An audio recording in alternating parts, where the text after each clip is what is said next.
আসসালামু আলাইকুম। শততাজ কুকিংয়ে সকলকে স্বাগতম। প্রথমে একটি কড়াইয়ে 2 টেবিল চামচ সরিষার তেল দিয়ে আমি বেগুনটাকে এভাবে ডুমডুম করে কেটে নিয়েছি। একটু নুন, একটু হলুদ দিয়ে ভেজে নেব। এভাবে লালচে করে ভেজে তুলে নেব।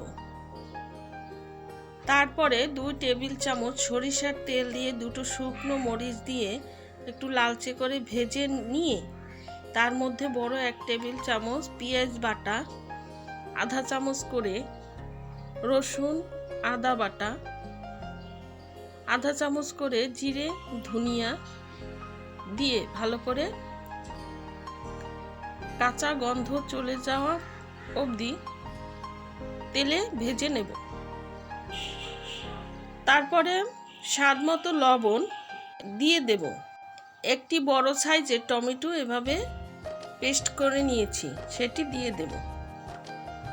ভালো করে তেলের সাথে মশলার সাথে কষিয়ে নেব। কষানো হয়ে গেলে বেটে রাখা 8-10টি কাজু বাদাম এভাবে দিয়ে মশলার সাথে মিশিয়ে নেব। আমি কাজু বাদাম ব্যবহার করেছি, অন্য বাদাম দিলেও হবে। তারপরে 1 টেবিল চামচ হলুদ মরিচের গুঁড়ো দিয়ে ভালো করে মশলাটাকে কষিয়ে নেব।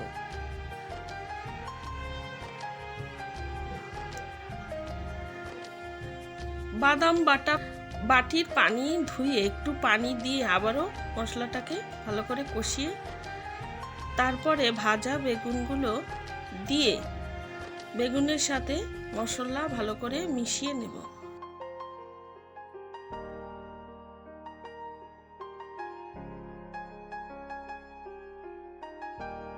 মেশানো হয়ে গেলে 2 কাপ গরম পানি দিয়ে দেব বেগুনটা পুরোপুরি সিদ্ধ হওয়ার জন্য।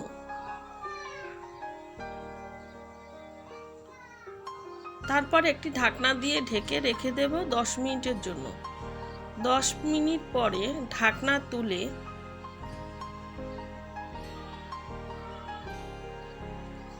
উপর থেকে দিয়ে দেব 3 টেবিল চামচ টক দই।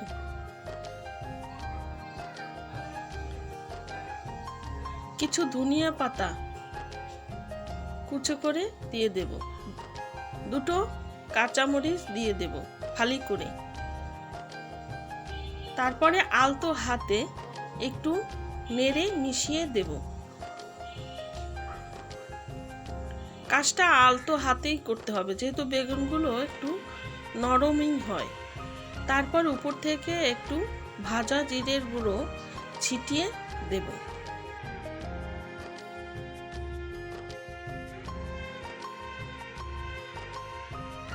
তারপরে চুলার আঁচ মিডিয়াম আঁচে রেখে এভাবে মাখো মাখো করে নেব। তৈরি হয়ে গেল সম্পূর্ণ ভিন্ন স্বাদের বাদাম ও টক দই দিয়ে বেগুন তরকারি।